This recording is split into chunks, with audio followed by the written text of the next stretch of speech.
अगर पुलिस वाले ने की फर्जी गिरफ्तारी तो पुलिस वाले को भी करना पड़ सकता है उसका भुगतान और जाना पड़ सकता है जेल और हो सकती है उसके ऊपर भी कार्रवाई। 28 जून 2023 का ये जजमेंट है। इस जजमेंट के बारे में हम आपको जरूर बताएंगे क्योंकि ये बहुत ही जरूरी जजमेंट है। बहुत से ऐसे केसेस आए हैं जिसमें बेवजह गिरफ्तारी की गई है, तो ये जजमेंट आपके बहुत ही काम आ सकता है। नया लेटेस्ट जजमेंट है। क्या था केस और किस तरह का लैंडमार्क जजमेंट दिया गया, पूरी जानकारी आपको देंगे, लेकिन उससे पहले चैनल को सब्सक्राइब कीजिएगा और वीडियो को पूरा देखिएगा।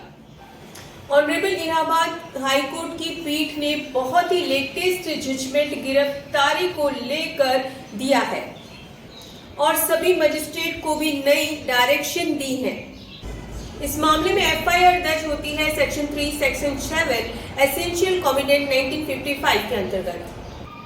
इसके बाद विवेचना शुरू होती है और उसके बाद सीआरपीसी की सेक्शन 482 के तहत इलाहाबाद हाई कोर्ट में एक याचिका फाइल की जाती है। क्रिमिनल मिस पिटीशन नंबर 7496/2023 राजकुमारी वर्सेस यूपी। और यहाँ पर ये कहा जाता है कि इस मामले में कोई भी ऐसा ऑफेंस नहीं है और कोई एविडेंस भी नहीं है, तो इस एफआईआर को क्वेश कर दिया जाए।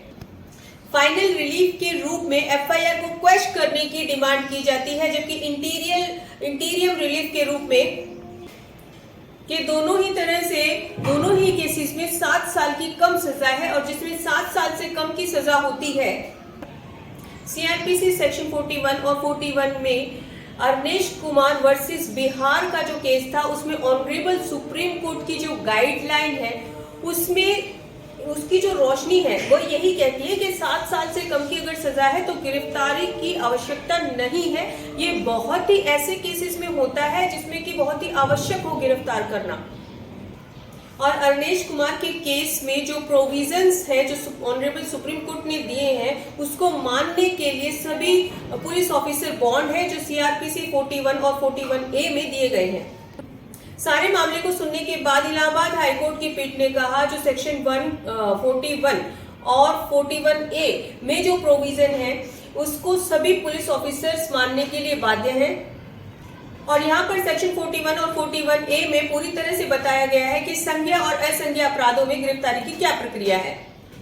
और अगर कोई पुलिस ऑफिसर ऐसे मामले में जिसमें कि 7 साल से कम की सजा है गिरफ्तार करता भी है तो उसको गिरफ्तारी के कारण को लिखित करना होगा, यानी कि लिखित में देना होगा, यानी कि लिखित में दर्ज करेगा।